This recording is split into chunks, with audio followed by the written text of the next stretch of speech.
Hello bachcho, let's read out a question first. The given figure shows the potential at 5 points on a set of axes. Each of 4 outer points is 6.0 in 10 raised to minus 3 meter from the point at the origin.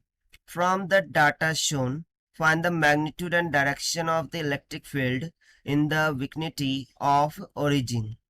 तो चलिए start करते हैं हम solution से यहाँ बोला क्या जा रहा है कि हमें डायग्राम में देख सकते हैं कि 5 पोटेंशियल्स गिवन है जो कि डिफरेंट डिफरेंट प्लेसेस पर है, एक ओरिजिन पर है और बाकी सभी ये 4 कोनों पर गिवन है। ठीक है, सो हमें फाइंड क्या करना है, magnitude and direction of the electric field in the vicinity of the origin while it is given कि जो पोटेंशियल है वो एक दूसरे से कितने डिस्टेंस पर है, 6 इंटू 10⁻³ का मीटर की। सो देखिए सबसे पहले तो हम यहाँ पर बात कर लेंगे की कॉन्सेप्ट की which we are going to use here for this question.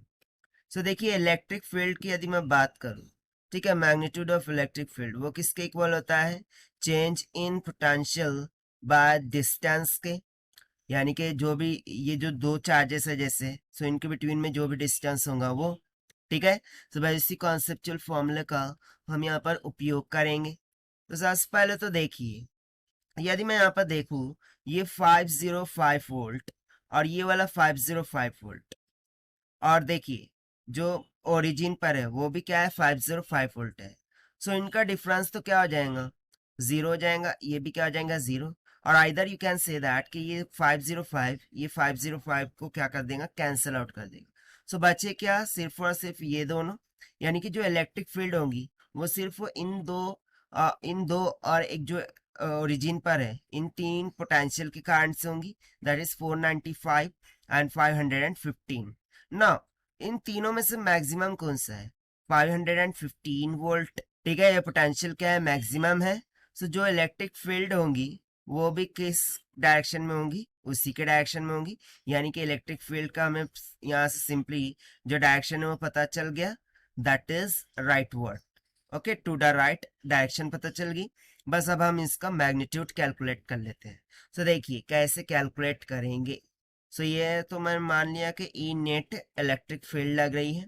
सो यहाँ से हम सिंपली बोल देंगे कि E net that will be equals to, पहला पोटेंशियल डिफरेंस हम 505 टू 495 में लगाएंगे। ठीक है, सो ये हो जाएगा 505 minus of 495 divided by the distance between this two, वो हमें गिवन था, दैट इज 6.0 इंटू 10⁻² का -3 प्लस सेकंड हम इन दो पॉइंट चार्जेस के बिटवीन में लगाएंगे, दैट इज 515 माइनस का 505 डिवाइडेड बाय डिस्टेंस 6.0 इंटू 10⁻² का -3। सो देखिए कितना हो जाएगा, 10 प्लस 10 डिवाइडेड बाय 6 इंटू 10⁻² का -3 comes out 20 divided by 6 into ये ऊपर जाकर 10⁻² का 3 हो जाएगा। इसको डिवाइड कर देते हैं। सो नियर अबाउट ये किसके इक्वल आ जाएगा, 3.33। तो उसको हम बोल देंगे 3.4 इंटू 10⁻² का 3 वोल्ट पर मीटर की। सीओ आ गया हमारे पास नेट इलेक्ट्रिक फील्ड का मैग्नीट्यूड, और डायरेक्शन क्या होंगी वो हमने ऑलरेडी देख लिया है, टू द राइट। और टू द राइट ही क्यों होंगी वो भी मैंने यहाँ पर बता दिया कि 515 ये सबसे ज्यादा पोटेंशियल इन तीनों में, सो ऑब्वियसली इलेक्ट्रिक फील्ड इधर को टेंस करेंगी। So this is the required solution for this particular question which we have solved by using the conceptual formula of electric field से। Now let us take the option. So जो option A दिख रहा है this will become correct. So this is the required solution. I hope you understood well. Best of luck. Thank you.